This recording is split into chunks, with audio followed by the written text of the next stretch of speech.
If you feel guilty even when you've done nothing wrong. If saying no makes your chest tighten. If you constantly feel responsible for other people's emotions. This video is for you.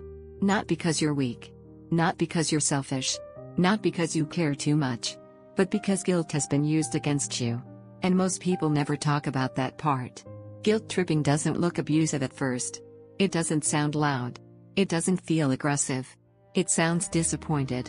It sounds hurt. It sounds like sacrifice. And that's why it works.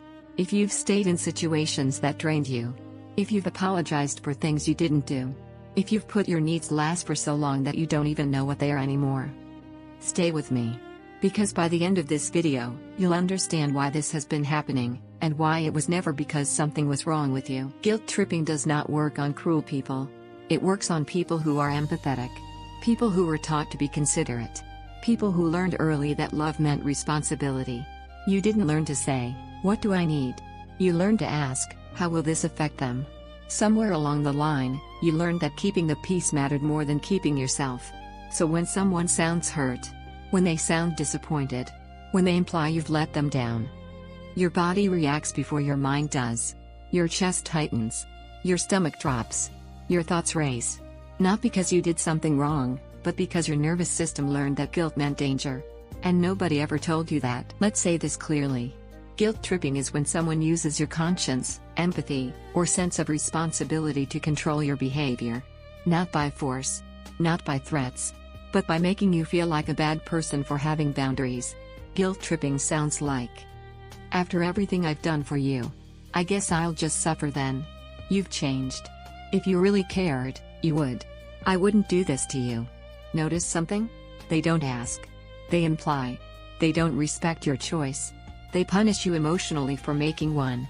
And the most dangerous part? They don't have to say, "You're selfish." You say it to yourself. Here's why guilt tripping messes with your head. It mixes love and obligation. It tells you, "If you love me, you'll do this. If you don't do this, you don't love me." So now you're not deciding based on truth. You're deciding based on fear. Fear of hurting them. Fear of being seen as ungrateful. Fear of being abandoned. And slowly, without realizing it, you stop asking, "What do I want?" and start asking, "What will make this feeling go away?" That's not consent. That's survival. For many people, this started early. Maybe you had a parent who leaned on you emotionally. Maybe you were praised for being the good one. Maybe you were taught that obedience meant love. Maybe guilt came wrapped in religion. Or culture. Or family loyalty. So now, as an adult, guilt feels familiar. Even when it hurts. Especially when it hurts. And because it's familiar, your body doesn't question it. But familiarity is not the same as safety. Let's separate this clearly. Healthy communication says, "I feel hurt, and I want to talk about it." Guilt tripping says, "I feel hurt because of who you are." Healthy communication allows you to say no. Guilt tripping makes no feel like a moral failure. Healthy communication respects your autonomy. Guilt tripping punishes it. If someone cannot hear no without collapsing into disappointment, martyrdom, or emotional withdrawal, that is not vulnerability. That is control. Over time, guilt tripping creates chronic anxiety over explaining, people pleasing, loss of identity, emotional exhaustion. You start monitoring tone, anticipating reactions, pre-apologizing. You shrink to avoid conflict. And one day, you wake up tired, not because life is hard, but because you've been carrying emotional weight that was never yours. People ask, "Why didn't you just leave?" Because guilt tripping doesn't trap you with fear.